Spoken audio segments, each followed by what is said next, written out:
Reflex Tech വേൾഡിലേക്ക് എല്ലാ പ്രിയ കൂട്ടുകാർക്കും സ്വാഗതം. ഇന്ന് നമ്മൾ ഒരു സബ്വൂഫറിനെ പറ്റിയ ഒരു ആംപ്ലിഫയർ ആണ് ഇന്നത്തെ വീഡിയോയിൽ നമ്മൾ റിവ്യൂ ചെയ്യാൻ പോകുന്നത്.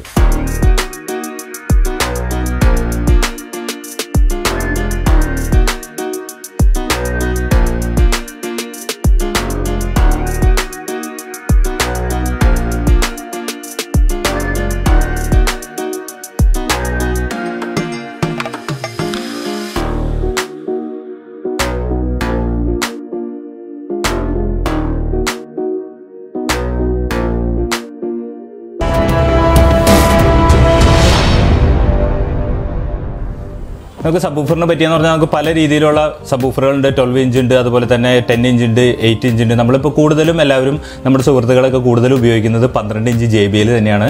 ഒരു 90% നമ്മൾ ഉപയോഗിക്കുന്നത് JBL ആണ്. പിന്നെ അത് കഴിഞ്ഞ് സോണി, പൈനിയർ അങ്ങനെ പല ബ്രാൻഡുകളുണ്ട്. ഇതിനൊക്കെ പറ്റിയ ഒരു സബ്വൂഫർ ആംപ്ലിഫയർ ആണ് ഇത് നമ്മൾ ഉപയോഗിച്ചിരിക്കുന്നത്. ഇത് സബ്വൂഫറിന്റെ ആംപ്ലിഫയർ മാത്രമാണ്. കാരണം എന്താ വെച്ച് കഴിഞ്ഞാൽ നമ്മൾ ഇതുപോലെയുള്ള അതായത് AVR നമുക്ക് 5.1 അല്ലെങ്കിൽ 5.2, 7.1, 7.2, 9.1, 9.2 എന്ന് വേണ്ട ഇങ്ങനെയുള്ള എന്ത് സബ് ഔട്ട്, അതായത് ഒരു സബ് ഔട്ടോ 2 സബ് ഔട്ട് വരുന്ന ഇതുപോലെയുള്ള AVRകൾക്ക് ഔട്ട് എടുത്തതിന് ശേഷം, അതായത് സബ്വൂഫറിൻ്റെ ഔട്ട് എടുത്തതിന് ശേഷം നമ്മൾ സാധാരണ പവേർഡ് സബ്വൂഫറാണ് ഉപയോഗിക്കാറുള്ളത്.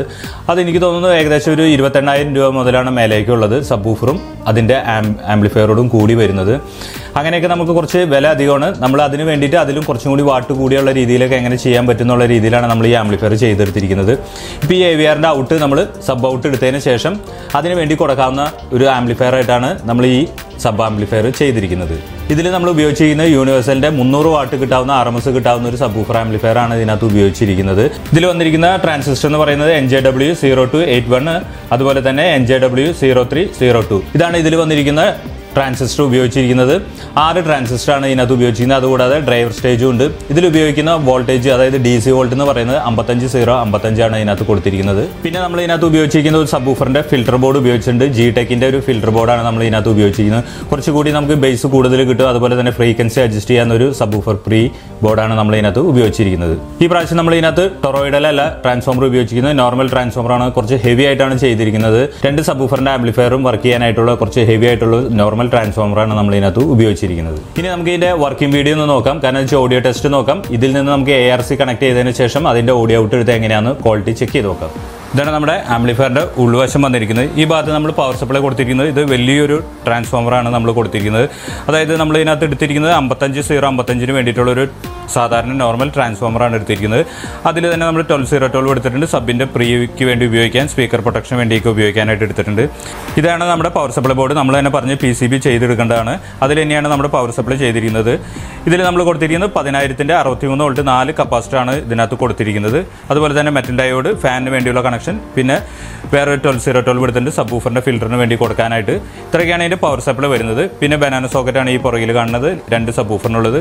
ഇത് പവർട്രിക്കിന്റെ തന്നെ 2 സബ്വൂഫറിനുള്ള സ്പീക്കർ പ്രൊട്ടക്ഷനാണ് ഈ ഭാഗത്ത് കൊടുത്തിരിക്കുന്നത്. ഇതാണ് യൂണിവേഴ്സലിൻ്റെ 300 വാട്ട് NJW സീരീസിൽ ഉപയോഗിച്ചിട്ടുള്ള സബിൻ്റെ ആംപ്ലിഫയർ വന്നിരിക്കുന്നത്. ഒരു ചാനൽ നമുക്ക് കിട്ടുന്നത് 300 വാട്ടാണ്. അപ്പോൾ 300 + 300 JBLനൊക്കെ വേണ്ടി നമുക്ക് കറക്റ്റായിട്ട് ഉപയോഗിക്കാൻ സാധിക്കും. പിന്നെ ഈ ഭാഗത്ത് തന്നെയാണ് നമ്മളൊരു GTECHന്റെ ഒരു സബ്വൂഫർ ഫിൽറ്റർ കൂടി ഇതിനകത്ത് ഉപയോഗിച്ചിട്ടുണ്ട്. പിന്നെ 2 കൂളിംഗ് ഫാൻ, 2ന് വേണ്ടി സെപ്പറേറ്റ് കൊടുത്തിരിക്കുന്നു. ഒരു എക്സോസ്റ്റായിട്ട് പുറകിലും ഒരു ഫാൻ കൊടുത്തിരിക്കുന്നു. ഇത് ഇൻപുട്ടാണ്. ഇത്രയൊക്കെയാണ് ആംപ്ലിഫയറിൻ്റെ ഉൾവശം വരുന്നത്. ഇതാണ് നമ്മുടെ ആംപ്ലിഫയറിൻ്റെ മുൻവശം വരുന്നത്. ഇത് ഫുള്ള് നമ്മൾ ചെയ്തിരിക്കുന്ന അക്രിലിക്കിൽ തന്നെയാണ്. പിന്നെ വേറെ വ്യത്യാസം പറ്റിയിരിക്കുന്നത് ഇത്രയും ഭാഗമാണ്. അതായത് ഒരു ബോർഡർ പോലെയാണ് നമ്മൾ ഈ മാറ്റ് ഫിനിഷ് കൊടുത്തിരിക്കുന്നതിൻ്റെ. ഇതിൻ്റെ ഉൾവശം മൊത്തം നമ്മൾ കൊടുത്തിരിക്കുന്നത് ഗ്ലോസി ആയിട്ടാണ്, ഗ്ലാസ് ടൈപ്പിലാണ് കൊടുത്തിരിക്കുന്നത്. പിന്നെ ഈ ഭാഗത്ത് വന്നിരിക്കുന്നത് പവർ ഓൺ സ്വിച്ചാണ്. നമ്മൾ സ്ഥിരം ഉപയോഗിക്കാറുള്ള എൽക്കോണിൻ്റെ പവർ ഓൺ സ്വിച്ചാണ് കൊടുത്തിരിക്കുന്നത്. ഇതാണ് സബ്വൂഫറിൻ്റെ വോളിയം. അതായത് 2 സബ്വൂഫറിൻ്റെ വോളിയം നമുക്ക് ഇതുവഴി കൂട്ടുവാനും കുറയ്ക്കാനായിട്ട് സാധിക്കും. ഓരോന്ന് സെപ്പറേറ്റ് കുറയ്ക്കേണ്ട ആവശ്യമില്ല. നമ്മളിത് AVRന് കൊടുത്തതിന് ശേഷം നമുക്ക് ഇതിൻ്റെ വോളിയം എത്രത്തോളം വേണമെന്ന് വെച്ചാൽ അതിനനുസരിച്ച് വയ്ക്കാൻ സാധിക്കും. ഇത്രയൊക്കെയാണ് ഇതിൻ്റെ ആംപ്ലിഫയറിൻ്റെ മുൻവശം വന്നിരിക്കുന്നത്. ഇപ്പോൾ നമ്മൾ കൊടുത്തിരിക്കുന്നതെന്ന് വെച്ച് കഴിഞ്ഞാൽ ഡെനോൻ്റെ AVRൻ്റെ സബ്വൂഫറിൻ്റെ ഔട്ട് എടുത്തതിന് ശേഷമാണ് നമ്മുടെ ആംപ്ലിഫയറിൽ കൊടുത്തിരിക്കുന്നത്. TVയിൽ നിന്നുള്ള ARC നമ്മൾ ഡെനോൻ്റെ ആംപ്ലിഫയറിൽ കൊടുത്തു. അതിനുശേഷം നമ്മൾ ചെയ്തിരിക്കുന്ന സബ്വൂഫർ ആംപ്ലിഫയറിലേക്ക് സബിൻ്റെ ഔട്ട് എടുത്തതിന് ശേഷം ഇതിനകത്തേക്ക് കണക്ട് ചെയ്തു. ഇനി നമുക്കൊന്ന് പ്ലേ ചെയ്ത് നോക്കാം.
ഇപ്പോൾ നിങ്ങൾ ഇതിൻ്റെ ഓഡിയോ ക്വാളിറ്റി കേട്ടിരിക്കും. നമുക്ക് ഓഡിയോയ്ക്ക് ഒരു പരിധി ഉണ്ട്, കാരണം ഈ ക്യാമറയിൽ കൂടി എന്ന് പറഞ്ഞു കഴിഞ്ഞാൽ ഈ ക്യാമറയുടെ മൈക്കിൽ കൂടി എന്ന് പറഞ്ഞൊരു പരിധി ഉണ്ട് ഇതിൻ്റെ ബേസും കാര്യങ്ങളൊക്കെ മനസ്സിലാക്കാനായിട്ട്. ഇപ്പോൾ നമ്മൾ കൊടുത്തതും ഒരു സബ് വൂഫറാണ് കൊടുത്തത്, 300 വാട്ടിലാണ് നമ്മളിപ്പോൾ കണക്ട് ചെയ്തത്. പിന്നെ യൂട്യൂബ് തരുന്ന ഓഡിയോസ് അല്ലെങ്കിൽ NCS മ്യൂസിക് ഇതൊക്കെയാണ് നമുക്ക് പ്ലേ ചെയ്യാൻ സാധിക്കുള്ളൂ.